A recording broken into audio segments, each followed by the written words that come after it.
Ayan guys, maaga akong pumunta dito sa bahay ni Laika para sunduin yung asawa niya.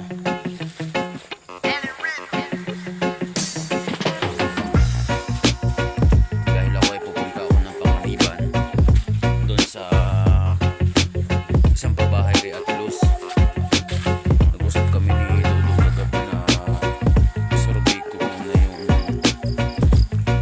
pinapagawang bahay doon kay Ate Luz. Oo, bisitahin. Kaya maaga kong sinundo itong asawa ni Laika para ihabilin yung mga gagawin doon sa isang babae din kay Lourdes. Magsud ka ng kaputi saka yung helmet mo, kunin mo. Umuulan. Ayan guys, yung asawa ni Laika.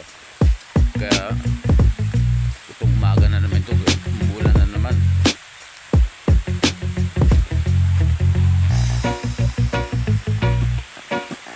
Maaga ang preparasyon ko ngayon kasi pupunta ako dun sa pabahay kay Lourdes, tapos pupunta ako ng Panganiban. Dahil yung Panganiban magmula dito sa Labo, ang travel nun mga 2 oras bago makarating dun. Magmumotor lang ako. Kaya yung gagawin dun kay Lourdes, kaya habilin ko muna dun sa ibang gumagawa. Yung tao dun gumagawa. Kanin ko yan lahat, 2.5. Bigyan mo na ako ng resibo. Oh, sige po. Sakto di ba yung charge delivery na 100? Sige na.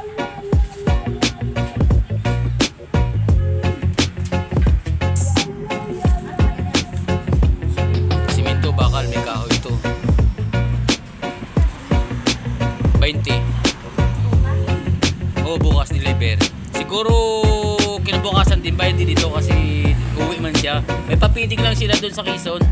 Lahat silang magkakasama na doon sila. Titingnan ko yung dito, yung lista ng dito na ako sa kila Lourdes.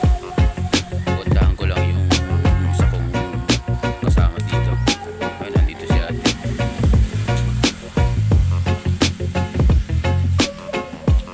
Ate, kamusta? Asan si yung anak mo? Nandyan? Wow, parang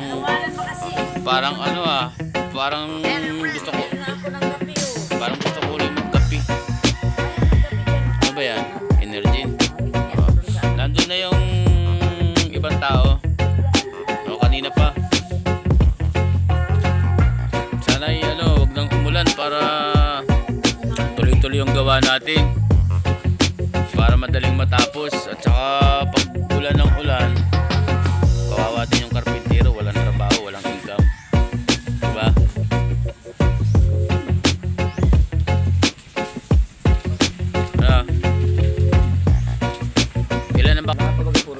Ilan ang isa lang.